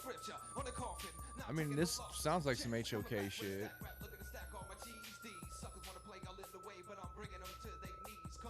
Oh, I was going to say this, too, about one of those... Sounds like an HOK song. Yeah, it does. But like the way they're spitting is like way faster than I had heard them up until this point. I was going to say there was something about one of those Mr. Bones songs where I feel like it's almost freestyled.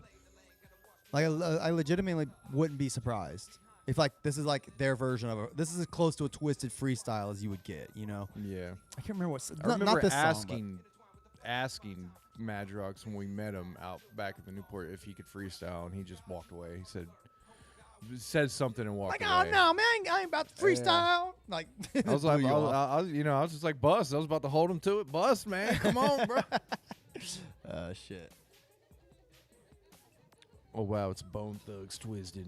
I mean, yeah, that might have been what they were going for. Like, there was, you had Bone obviously in the '90s. That was pretty big. You also had Twista. Yeah. That was getting big. Here's There Jamie. wasn't a lot of double time fast rappers out at that point. Not at all. Dingo poop. It sounds like he always says dingo poop. I'm feeling alright.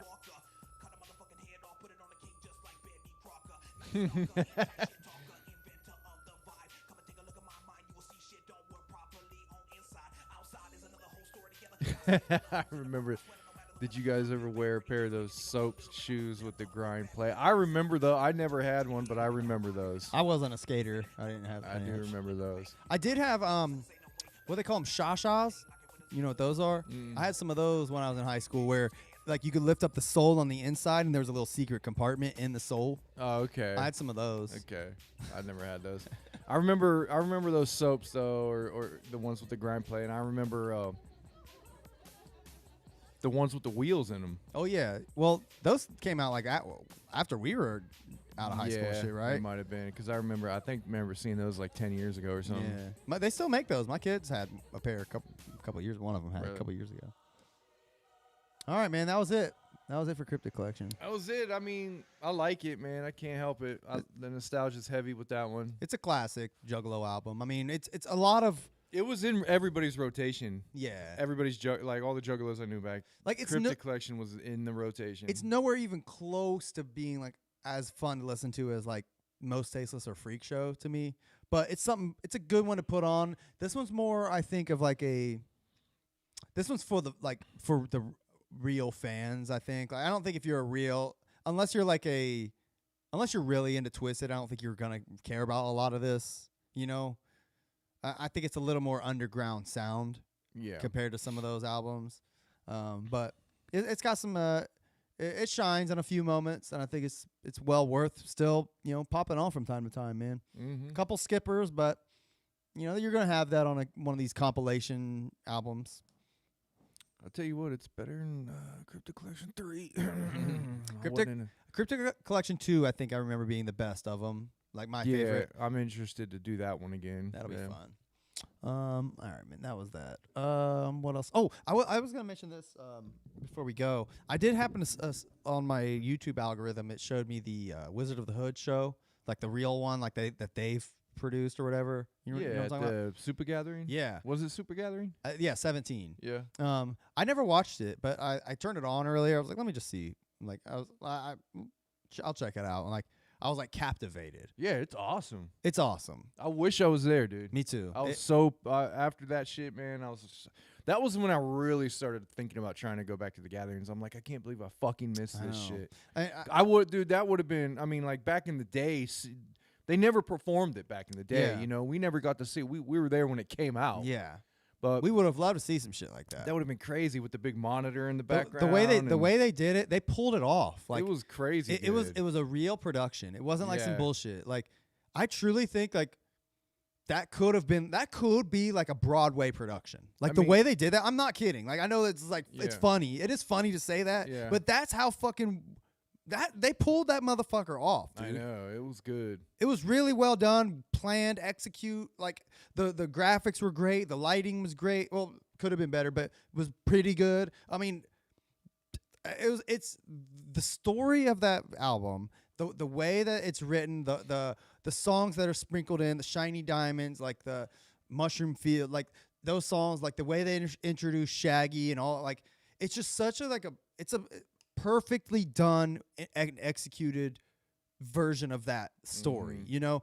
And I truly think it should have had more attention and eyes on it than it did. Like, they could have toured that.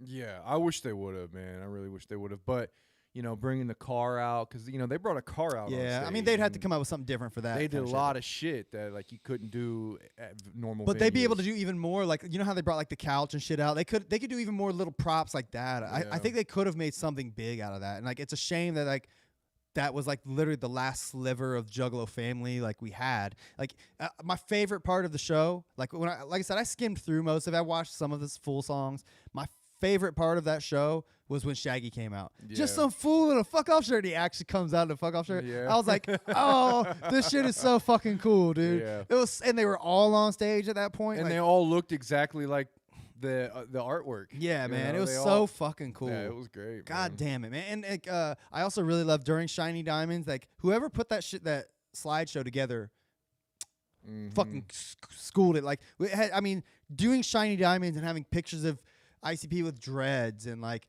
the Shangri-La makeup and like seeing them at like they're all like 45 at this. You know what I mean? Like, it like really was like it was a magical moment. Like, I just wanted to bring it to light because it was new to me. Like, I know I'd heard it was cool and shit, but like watching that this morning, I was like, Yeah, it was God fucking damn, God. this is fucking good, man. It's amazing that they pulled that.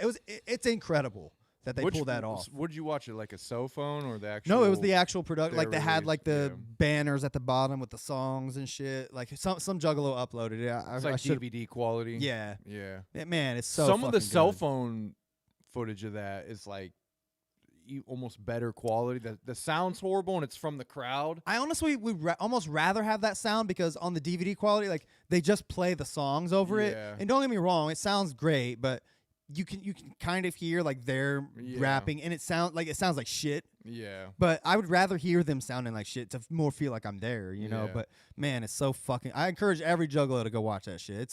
It was a monumental. That goes down as one of the monumental moments in Juggalo history, if you ask me. And I'm salty I wasn't there, Yeah, and I I know. just now watched it. We missed a lot of shit, man. That we would like in our prime, we would have definitely been, but we, you know, I mean, the march and shit like that. That's the big one that Yeah. you know we probably, you know, will always, you know, regret missing. Yeah, for He sure. said if man. they did it again, Justin Manny says if they did it again, who do you think they'd get to replay it? They'd never do it again. I wouldn't even want to see that, Yeah. honestly, and I hope they wouldn't do that. I mean, It's- I can see it because at the end of it, it is interesting. They say, like Jay's like they're all yelling or whatever at the end. He's like, "We'll see y'all next time in the next album in Oz." He literally says that at the end of that. Really? Yeah, Wow. or something along those lines. Correct me if I'm wrong, Joe, but he literally like what's the word I'm looking for? Like, alluded to alludes. making a new Wizard Yeah. part 2 or something where they're in Oz or something. Yeah. Yeah, I don't know, man. I just think that was a family era album. It was one of the peak. It was like the peak of the family era. I mean, it was all of them on there, and it's like you can't. That album was as good because they all participated in it. Yeah. They were all in their primes, and they Yes. all like. And the Juggalo love was at the fucking Yeah. highest it had ever been. Yeah, and you could tell they were all putting effort into it, Yes. and like none of them were slouching, and it's just like that. You'll never have that again. No. You know, you'll never fucking have that again. It's hard to get groups of people to work with each other in the Juggalo community anymore. Yeah. You know what I mean? Like Dark Lotus, Riders, that type of shit. It's like They were capitalizing on it at least. Like they gave us so much during that time. yeah, like, they gave us so much, and they all put effort into it. But it's shit. You kind of don't see it anymore. You don't Yeah. see groups of guys working together on levels like that anymore. there's no version of that these days. It doesn't seem like it. I don't know, man. You might get 2 or 3 people able to work like that on a high level, but not with the at least not with the same like feeling of like camaraderie, family, Yeah. love. You know what I mean? yeah, it's Well, I'm glad even though they weren't feeling that at that time during that gathering, I'm glad they could pull it together and make that happen because I think that was a really special show that, like I said, it's monumental. It was great. Highly recommend it. Yeah. What are your thoughts on the new Zitro? They shouted him out in the Yum Yum booklet. I checked him out. I thought it was okay. Like he's pretty cool. I don't know. I don't know much about him. I but don't know anything. look about forward to hearing more about him. What I liked of him was, I mean, dare I say, I liked it more than what I've heard from Ouija. But I like that Hex guy more than Ouija. Honestly, I checked him out. He was pretty cool. it. Okay. Anyways, all right, let's wrap it up, man. You ready to get the fuck up out of here? You're shuffle Yeah. on out of here. Yeah, let's shuffle on out of here, and we'll slide it back into the deck. All right, go to deck1delt.com. We got I added a couple more items to the shop. Go check it out. I did Oh, it. yeah. Busted that out last night. We'll see y'all later. All right. Peace out. Have a great life until forever. We'll see you guys. All right. Next week.